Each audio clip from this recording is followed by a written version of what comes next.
தொழில்நுட்பம் அதிகமாக வந்தாலும் அதில் சிக்கல் தான். உதாரணத்துக்கு செல்ஃபோன் வந்தோன்னு என்ன ஆகுது, வாட்ச் காணாமல் போச்சு. வாட்செல்லாம் ஒரு பிராண்டுக்காக கட்டுற மொழியே மற்றபடி வாட்சுக்கு அவசியமே இல்லை. காலண்டர் பார்க்க வேண்டிய அவசியம் இல்லை. நிறைய விஷயங்கள செல்ஃபோன் காலி பண்ணிட்டு, கேமராக்களை காலி பண்ணிடுச்சு. டைரி கேமரா எல்லாரையும் காலி, நேரில் போய் பார்க்குறது குறைஞ்சி போச்சு. எல்லாம் ஃபோன் பண்ணி நல்லா விசாரிச்சுக்கிறோம். பத்திரிக்கை இன்விடேஷன் வாட்ஸ்அப்பில் அனுப்புகிறாங்க. அது வந்து எல்லாத்தையும் ஒரு பல கோடி ரூபாய் வர்த்தகத்தை ஒரு செல்ஃபோன் காலி பண்ணியிருக்குங்க. பல ஆயிரம் கோடி வர்த்தகத்தை ஒரே ஒரு செல்ஃபோன், ஒரு கேஜெட்டு எல்லாத்தையும் காலி பண்ணிட்டு. இப்போ ஹெட்ஃபோனு முதல்ல ஒயர் போட்டு பேசிகிட்டு இருந்தோம், இப்போ ப்ளூடூத் இந்த மைக், ஒயர்லெஸ் மைக்.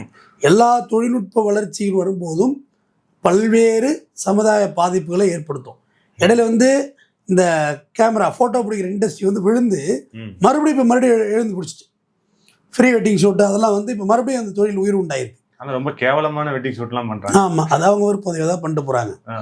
அப்போ அதுக்கு அடுத்தது பார்த்தீங்கன்னா ஒரு டெக்னாலஜியோட இம்ப்ரூவ்மெண்ட். இப்போ கார் இருக்குது. கார் என்னாச்சு, முதல்ல மேனுவல் கியர் இருந்துச்சு.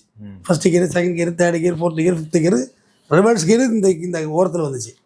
அதுக்கு அடுத்து என்ன பண்ணாங்க, ரிவர்ஸில் வந்து மைனஸ் ரிவர்ஸ், அது ஒரு ப்ரெஸ் பண்ணி இந்த காரணத்துலேயே ரிவர்ஸ் வந்துச்சு. இதெல்லாம் போய் இப்போ ஆட்டோமேட்டிக் வெர்ஷன் எல்லாமே. ஆட்டோமேட்டிக் கார் ரொம்ப ஆபத்தான கார். அன்னைக்கு கொண்டு போய் பார்க்கிங்கில் வந்து அவர் மனைவியே கொண்டுட்டார், பார்த்தீங்களா இல்லையா? மனைவி நின்றுட்டு இருந்திருக்கு, அதை ஏற்ற முயற்சி தவிர அப்படியே சிவத்தோடு வச்சு ப்ரெஸ்ஸிங் ஆகிட்டு. அது வந்து ஆட்டோமேட்டிக் கியரில் அது நடக்கும், மேனுவல் கியரில் நடக்காது. அப்போ வட மாநிலத்தில் கூட ஒரு கார் ஓட்ட தெரியாத ஒரு பொண்ணு வந்து ரிவர்ஸ் கியரை போட்டு பல ஆயிரம் அடிக்கு பள்ளத்தில் விழுந்து இறந்து போச்சு. காரணம் ஆட்டோமேட்டிக்கோட ட்ராபேக்.